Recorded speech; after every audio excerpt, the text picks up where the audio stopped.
माँ को इस दुनिया में भगवान का दर्जा दिया जाता है, चाहे हम हों या आप उन्हें भगवान मानते हैं।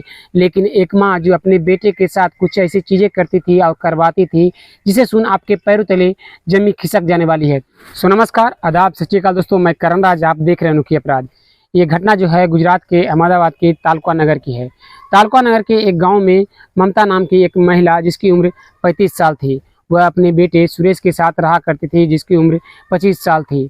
ममता का पति जो कि 2 साल पहले इस दुनिया को छोड़कर चला जा चुका था। ममता और सुरेश को कुछ गांव वाले लोग जो थे वह ममता और सुरेश को गांव से बाहर कर देते हैं। गांव के जो लोग थे ये कहकर ममता को और सुरेश को गांव से बाहर कर देते हैं कि गांव ममता जो है वह गांव को बिगाड़ रही है। वह दोनों जो होते हैं वह तुरंत तालुका नगर आते हैं। तालुका नगर आने के बाद वह एक रूम को लेते हैं। रूम को लेने के बाद वह ममता और सुरेश दोनों वहाँ पर रहने लगते हैं।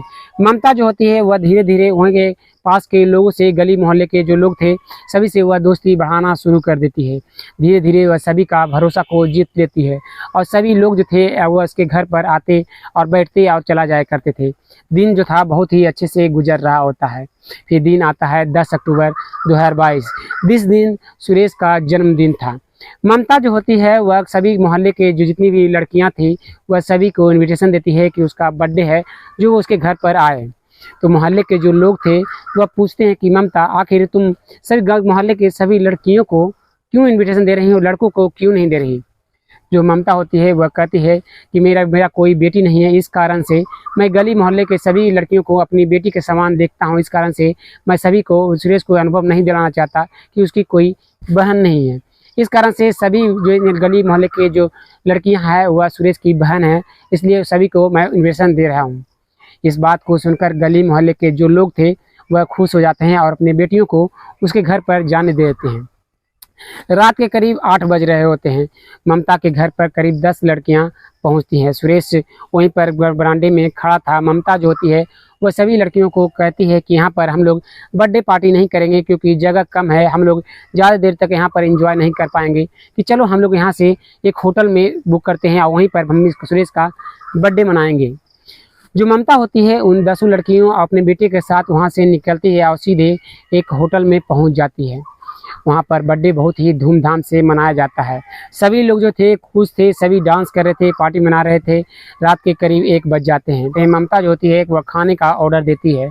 खाना वहाँ पर पहुँचता है और ममता और जो उसका बेटा था वह अपनी जेब से कुछ निकालता है और उसके खाने में डाल देता है।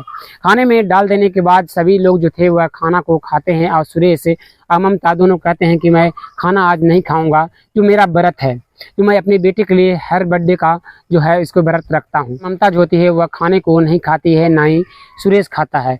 सभी 10 लड़कियां जो थी वह बारी बारी से सभी लोग जो थे वह खाने को खाते हैं और उसके बाद सोने के लिए चले जाते हैं। सभी लड़कियां जो थी वह गहरी नींद में सो जाती है।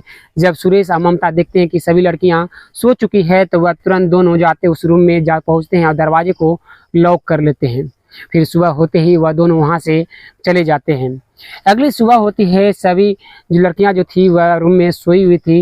जो होटल के स्टाफ होते हैं, मैनेजर जो होता है वह देखता है कि इस रूम का जो है वह बुकिंग खत्म हो चुका है और अभी तक ये सभी लोग जो हैं वह खाली नहीं किए हैं।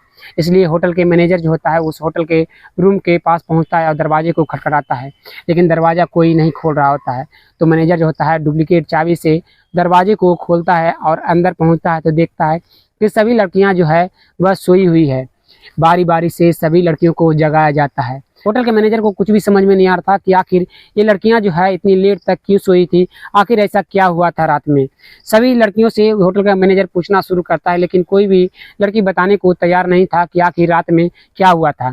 सभी लड़कियां एक ही चीज़ को बता रही थी कि रात में खाना खाए और खाना खाकर वह सोने के लिए पहुंचे, अचानक उसे गहरी नींद आ गई और वो लोग सभी सो गए। लेकिन एक लड़की जो थी वह कहती है कि मुझे हल्के फुल्के याद है कि वह जो सुरेश और ममता थी वह दोनों हम लोगों के साथ कुछ कर रही थी। होटल के मैनेजर सभी लड़कियों से पूछ ही रहा होता है कि तभी देखता है कि उसके दोस्त की बेटी जो कि अपनी आंखों को मांझती हुई वह रूम से बाहर निकल रही है। वह तुरंत उसके पास पहुंचता है और तुरंत उसके पिता के पास कॉल लगाता है जो कि उसी का दोस्त था। उस सारी चीज़ों को बताता है तो तुरंत जो उस लड़की के पिता होते हैं वह तुरंत पहुंचते हैं और तुरंत उसे घर पर ले जाते हैं। घर पर ले जाने के बाद वह लड़की से पूछताछ की जाती है कि बेटी आखिर रात में ऐसा क्या हुआ था जिस कारण से तुम गहरी नींद में सो गई। तुम तो सुरेश के साथ सुरेश के बर्थडे में गई थी, जो कि आखिर ऐसा क्या हुआ था। जो लड़की थी वह बताती है कि मुझे हल्के फुल्के याद है कि वह दोनों रूम के दरवाजे को बंद किए और धीरे धीरे हम लोग के साथ संबंध बनाना शुरू किए। इस बात को सुनते ही जो उसके पिता जो होते हैं वह तुरंत अपनी बेटी और उन सभी लड़कियों को लेकर तालुका नगर के थाने में पहुंचते हैं। वहां पर पुलिस सारी चीज़ों को जानती है और तुरंत ममता से को गिरफ्तार करने के लिए ढूंढना शुरू कर देती है। कुछ देर बाद ही ममता को गिरफ्तार कर लिया जाता है और सुरेश को गिरफ्तार कर लिया जाता है। दोनों को गिरफ्तार कर थाने में लाकर उसे जब पूछताछ की जाती है कि आखिर तुमने उन सब के साथ ऐसा क्यों किया, तो वह जो ममता थी वह बताना शुरू करती है। वह कहती है कि हम लोग को जो है इसी से पैसे कमाते हैं, हम लोग कई जगह गए हैं, कई लोगों लड़कियों के साथ इस तरह की चीज़ें की हैं, लेकिन आज तक कभी हम लोग ऐसा सोचे भी नहीं थे कि हम लोग पकड़े जाएंगे। तो वह जो पुलिस वाले थे वह कहते हैं कि तुम आखिर ऐसा क्या करती हो और क्यों करती हो। जो ममता थी वह कहती है कि मेरा बेटा जो है उन सभी लड़कियों के साथ संबंध बनाता है और उसका वीडियो बनाकर मैं गलत साइट पर अपलोड करता हूं और वहां से मुझे कुछ जो भी पैसे मिलते हैं उन लोगों से जो है मेरा घर का खर्चा चलता है। इस बात को सुनते ही जो पुलिस वाले होते हैं वह कहते हैं तुम माँ हो, अपने बेटे से इस तरह की चीज़ें करा रही हो, ये गलत है, ऐसे तुम्हें नहीं करनी चाहिए। माँ का धर्म होता है जो कि माँ अपने बेटे को अच्छी शिक्षा दे, अच्छे की परवरिश दे। इस दुनिया में माँ को भगवान का दर्जा दिया जाता है और तुम माँ के नाम को कलंकित कर रही हो। इतना कहकर पुलिस ममता और सुरेश को जेल के सलाखों के पीछे कर देती है और करीब 15 दिनों बाद उन दोनों को कोर्ट में पेश किया जाता है और उन दोनों को कड़ी सजा हो जाती है। तो दोस्तों इस घटना में आपको किसकी गलती लगती है कमेंट में अपना राय जरूर दीजिएगा। फिर मिलते हैं एक और वीडियो में, तब तक के लिए धन्यवाद।